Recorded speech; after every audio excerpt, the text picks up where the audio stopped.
আসসালামু আলাইকুম রহমতুল্লাহ বারাকাত। আমার শ্রদ্ধেয় ভাই বোনেরা, আজকে অত্যন্ত মর্মান্তিক হয়ে অনেক কষ্ট নিয়ে আপনাদের সামনে আসছি। এই যে কবরটা দেখতেছেন সেটা হচ্ছে আমার মায়ের কবর। আমার মা 2022 সালের 23শে সেপ্টেম্বর মারা যান। 28শে অক্টোবর আমরা বাংলাদেশে যাই। যাওয়ার পরে আমার মায়ের কবর জিয়ারতের জন্য আমার বাবা আমার হাজবেন্ডকে আর আমার ছেলেকে নিয়ে যায়। তো সেহেতু আমি এই ভিডিওটা হচ্ছে নতুন কবরের, একদম নতুন কবরের। যেহেতু এটা নতুন কবর, নতুন বাস, তো আমাকে বলছিল যে কেয়ারটেকার একটু সময় লাগবে এটা পেইন্ট করে দিতে, তাহলে আমি পেইন্ট করে দিব আর একটা সাইনবোর্ড। আমি বলছি ঠিক আছে বশির ভাই, উনি হচ্ছেন কবরের কেয়ারটেকার।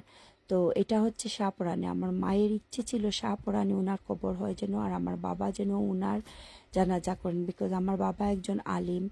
আর আমার মা চাইছিলেন যে উনি মৃত্যুর পরে আমার বাবা যেরকম প্রফেট মুহাম্মদ সাল্লাহ সাল্লাম বিবি খাদিজা বলছিলেন যে আমার সোয়াল জব পর্যন্ত আপনি আমার সামনে তাইকেন, ঠিক আমার মা সেই কথাটা বৃহস্পতিবারের রাতে আমাদেরকে বলে, আর শুক্রবার এই সকালে আমার মা মারা যায়। তো আমার বাবা সব কিছু করছেন এবং আমার মার সোয়াল জবের পরে আমার বাবা 40 কদম হেঁটে এসেও আমার বাবা যা করার, যা পড়ার সূরা মুলক সব কিছুই করছেন। আমার যেহেতু উনি আলিম, উনি বেশি জানেন, উনি বেশি করছেন। কিন্তু এখন আপনাদেরকে একটা ভিডিও দেখাবো।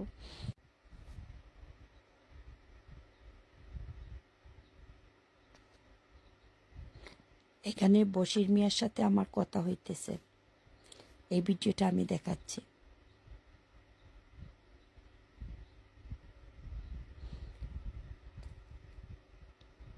এই যে ব্লু শার্ট পরা উনি হচ্ছেন বশির মিয়া, ওই যে yellow T shirt caretaker Bashir মিয়া।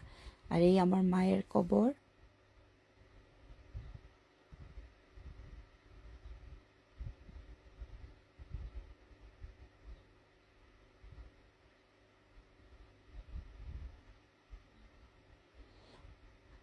আমি সাইনবোর্ড দেখাচ্ছি, উনি বলছেন কিভাবে সাইনবোর্ড বানানো হবে।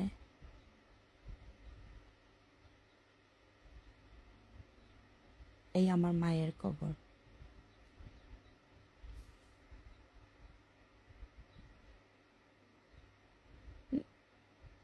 আমি আমার মায়ের কবরের পাশে যাচ্ছি, উনি সব বলে দিছেন যে কিভাবে কি হবে কি না হবে।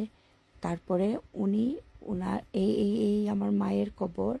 আর এরপরে উনি এইটা করছেন, পেইন্ট করছেন। এটা আমরা নিজের পয়সা দিয়ে কিনছি। এই পেইন্টের জন্য আমি ওনাকে 4,000 টাকা দিছি। এখন আমি লাস্ট 23 সালেও আমি লুক আফটারের জন্য পয়সা দিছি। এখন 24 সালে আমি গেছি, যাওয়া পরে আমি আমার মায়ের কবর খুঁজে পাই না। কবর খুঁজে পাই না যেহেতু আমি একটু কনফিউজ হয়ে গেছি।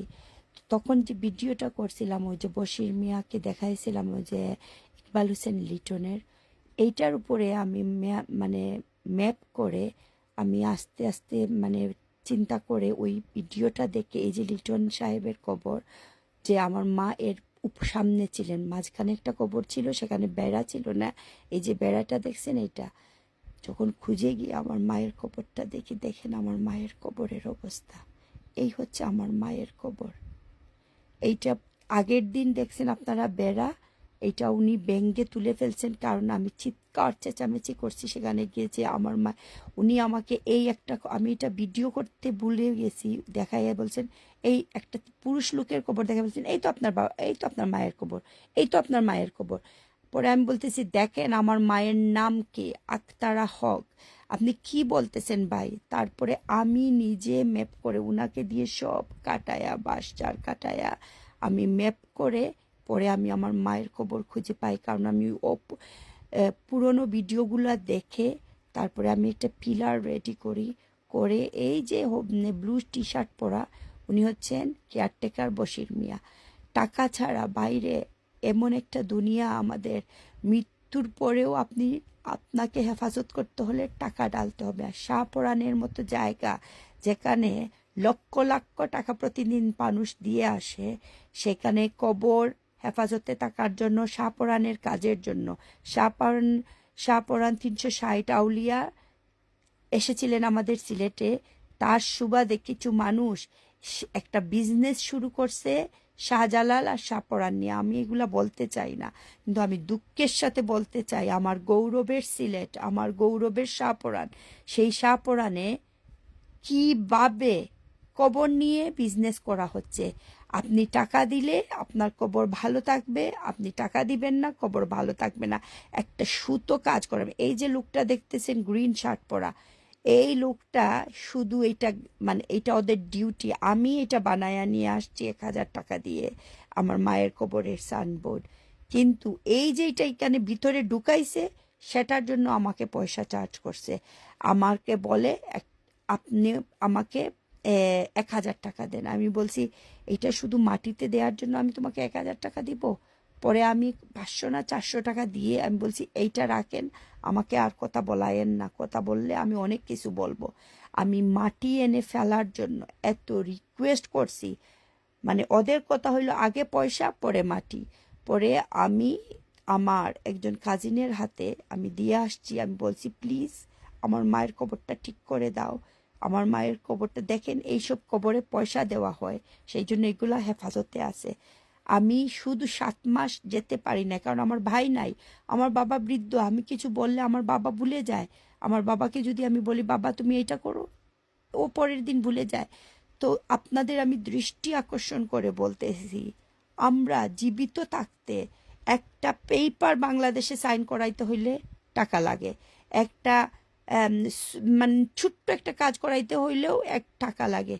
কবর যারা চলে গেছে চিরনিদ্রায় শুয়ে আছে, যাদের কোনো অস্তিত্ব নেই, অসহায়, তাদের সাথেও বিজনেস হচ্ছে। কবরের মতো জায়গায় এরা টাকা খুঁজে, এদেরকে কেয়ারটেকার, ওরা কেন কেয়ারটেকার? কেয়ারটেকারকে কি পয়সা দেওয়া হয় না? ওরা কি মাগনা কাজ করতেছে? এরা তো মাগনা কোনো কাজ করতেছে না। যেহেতু করতেছে না, এটা একটা অনেক কষ্টের এবং লজ্জার বিষয় যে টাকা না দিলে মায়ের কবর তুলে ফেলা হবে, বাবার কবর তুলে ফেলা হবে। আপনি মৃত্যুর পরেও আপনি টাকা দিয়ে আপনাকে বাঁচাতে হবে, আপনার কবরের চিহ্ন রাখতে হবে টাকা দিয়ে। আমি জানি হাজার হাজার আমার ভাই বোনেরা বলবে যে যিনি আল্লাহ উনাকে জান্নাত নসিব কবর নিয়ে আপনি ঝগড়া করতেছেন। আমি ঝগড়া করতেছি না, আমার মায়ের অস্তিত্বটাকে ধরে রাখতে চাইতেছি, কারণ আমি সুদূর প্রবাসে থাকি। আমি গিয়ে আমার মায়ের কবরটা যেন দেখতে পারি, বসতে পারি, তিলাওয়াত করতে পারি। আমি সেই জন্য আমি কোনো এখানে উরুস করাইতেছি না। এই যে মানে মাজারে তো কেন উরুস হবে? মাজার কেন? যতগুলো বেদাতি কাজ করা হয় শাহপরান শাহ জালালে, এই কি হয়, উরুস হয়, বিভিন্ন দেশ থেকে জায়গা থেকে আসে মানুষ, টাকা ডালে গরু খরা হয়। কেন এগুলা গরিবকে দেওয়া হয় না কেন? আমি এগুলা নিয়ে কথা বলতে চাই না। এগুলা নিয়ে আমি কথা বললে আমার নিজের লজ্জা লাগবে, কারণ আমি সেই সিলেটের মেয়ে, আমি সেই শাহপরান এন্ড শাহজালালের জায়গায় অবস্থান করছি। আমি উনাদের কারো কোনো প্রবলেম না, প্রবলেম হইতেছে আমাদের মানুষের, প্রবলেম হইতেছে যারা খাদিম উনাদের, প্রবলেম হইতেছে কেয়ারটেকারের। আমি আমার সারা সিলেটবাসী আমি মনে করি কষ্ট করতেছে, সাফার করতেছে এইরকম কবর নিয়ে। নিজের মায়ের কবর, বাবার কবর বাঁচানোর জন্য প্রতিদিন কিছু মানুষ আছে যায়, গিয়ে দেখে, দেখাশোনা করে। আমার মতো অসহায় কতজন আছে যে মায়ের কবরের পাশে দাঁড়ায় বসে দেখতেছি আমার মার কবর ফাটল ধরেছে। একটু মাটির জন্য আমি এত রিকোয়েস্ট করছি ওদেরকে, বলছি পয়সা দিব, এই দেবো, পরে আমার উপর লেভেলে যেতে হয়েছে। আমি তারপরেও আমি আসার আগে কাজ শেষ করে আসতে পারি নাই, শুধু সাইনবোর্ডটা লাগাইয়া আসছি। জানি না সামনের বছর গিয়ে আমার মায়ের কবর পাবো কি না পাবো, আমি কিচ্ছু জানি না, আমি কিচ্ছু জানি না। আমার প্রশ্ন হইতেছে প্রত্যেকটা বাচ্চার জন্য তার মা বাবা হচ্ছে সবচেয়ে প্রিয়, সবচেয়ে সেন্সিটিভ প্লেস। আর ওরা মারা যাওয়া পরে আমার মায়ের যদি 10 বছর পরে কবর গিয়ে দেখতাম এইরকম, বিশ্বাস করেন এতটুকু কষ্ট লাগতো না যেটা আমি মাত্র 8 মাস আগে 23 সালে, আমি 23 সালের মেতে গিয়েছিলাম। আর এই বছরের মেতে, সরি 1 বছর হয়েছে, 1 বছরে এই ব্যবধান হবে? 1 বছরে এই ব্যবধানটা হওয়া উচিত ছিল আমি কবরটা পর্যন্ত চিনতে পারতেছি না, যেখানে আমি সাইনবোর্ড দিছি, যেখানে আমি কবরে কদম গাছ লাগাইছি, যেখানে আমি টাকা দিয়ে সব কিছু করাইয়া এসে আমার মায়ের কবরের পাশে আমি এরকম অসহায়ের মতো আমি বসে আছি। এই নরপিশাচগুলাদের কি বিচার হওয়া উচিত আমি আপনাদের কাছে জিজ্ঞেস করতেছি, আমি সারা বিশ্বের মানুষের কাছে জিজ্ঞেস করতেছি, এই নরপিশাচগুলাদের কি বিচার হওয়া উচিত আপনারা আমাকে একটু বলে দিবেন। আমাকে কি একটু বলবেন? আপনার মা, আপনার বাবা মারা যাওয়া পরে আপনি চিহ্নটুকু পর্যন্ত দেখতে পারবেন না, আপনার চিহ্নটুকু পর্যন্ত মিটাইয়া দেবে, কারণ আপনি প্রতি মাসে পয়সা দিতেছেন না। এদেরকে কেয়ারটেকারদেরকে কি পয়সা দেওয়া হয় না? আমি প্লিজ সবার দৃষ্টি আকর্ষণ করতেছি, এটা আমার মায়ের কবরের জন্য না। আপনি হাজার হাজার ছেলে মেয়েকে জিজ্ঞেস করেন, ওরা চিনিই না ওদের মায়ের কবর কোথায়, বাবার কবর, কারণ ওরা ভ্যানিশ করে ফেলে। আমি বাংলাদেশ সিটি মেয়রের দৃষ্টি আকর্ষণ করতেছি, আমি সবার দৃষ্টি আকর্ষণ করতেছি, প্লিজ আপনারা শাহজালাল, শাহপরান ওর অন্য যেগুলা কবরের জায়গা আছে সেগুলাতে একটু খেয়াল করেন। আমার মতো আর যেন কোনো ভাই বা বোনের কাঁদতে হয় না গিয়ে মায়ের কবরের জন্য, পাগলের মতো মানচিত্র না যেন আঁকতে হয় যে কোথায় আমার মায়ের কবর, কোথায় আমার মায়ের কবর।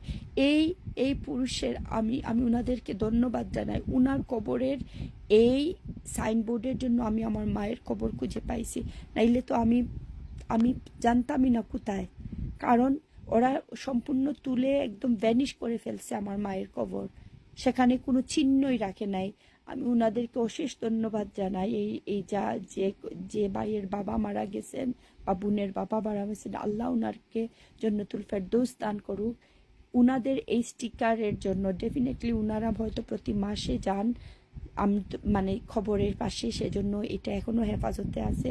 এইটার জড়িয়া ধরে আমি আমার মায়ের খবর পাইছি। আর আমি ভিক্ষা জানাইতেছি যে প্লিজ প্লিজ আপনারা এগুলা নিয়ে আর বিজনেস করিয়ে